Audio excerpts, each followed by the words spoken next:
and they have been using pellet guns, which have resulted in the blinding of innocent civilians. Today, as we mark 1 year of this illegal action, the Indian government unfortunately is marking the day by starting the construction of a Hindu temple after destroying a mosque. Pakistan, ladies and gentlemen, has a very different vision. We feel that respect for all religions, tolerance for all cultures, respect for all heritage is essential as we move forward to face the common challenges together. I would just like to mention that for the Sikh community of the subcontinent, we have opened a corridor of peace called the Kartarpur corridor, whereby the Sikhs of India are allowed to visit Pakistan for the first time in 70 years, visa-free, through a special corridor to visit their holy sites. Also, the government of Pakistan has come out with a strategy to renovate Hindu temples across the land and hand them over to the representatives of the Hindu people. The media blackout, the arrest of local politicians, and the denial to representatives of international organizations to visit Indian occupied Kashmir rounds up the miseries and the attempted isolation of the people. I will now read out has already failed in keeping the voices of the Kashmiri people from reaching the international community.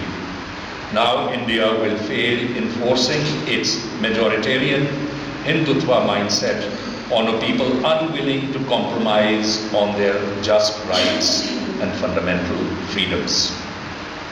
India must realize that the martyrdom of each Kashmiri and the burning and destruction of Kashmiri homes will only further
northwest of the Indian subcontinent, and it comprises of the areas of the Azad of Kashmir and the Indian illegally occupied Jammu and Kashmir, which is shown in the orange color. So this is the location of the Jammu and Kashmir in the overall Jammu and Kashmir dispute between Pakistan and India is on the agenda of UN Security Council since January 1948. It was actually India which took the case to the Security Council. The right to self-determination of the people, demonstrators in Srinagar, around 100,000 Kashmiris have been martyred, more than 22,000 women widowed and 108,000 children orphaned. Over 12,000 Kashmiri women have been raped by the Indian forces as an instrument of occupation policy. Jammu and Kashmir dispute has been left festering for decades. The nationalist community, Pakistan has always reached out to India and proposed that all issues need to be discussed and resolved without violence.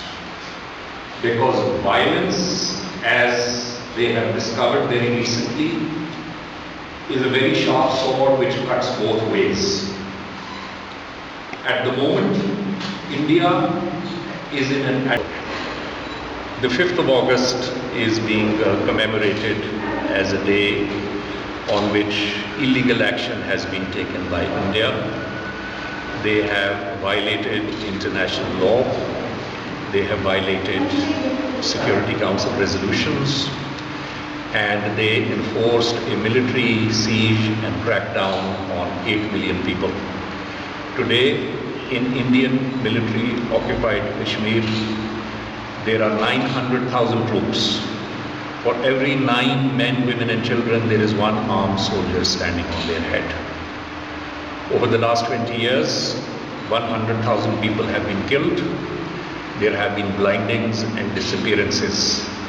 Every effort has been made by India, including imposing curfews, to suppress the desire for freedom. We call upon the international community to prevail upon India to honor its commitments to the United Nations and to give the Kashmiri people the freedom for which they have been struggling for 72 years. Thank you very much.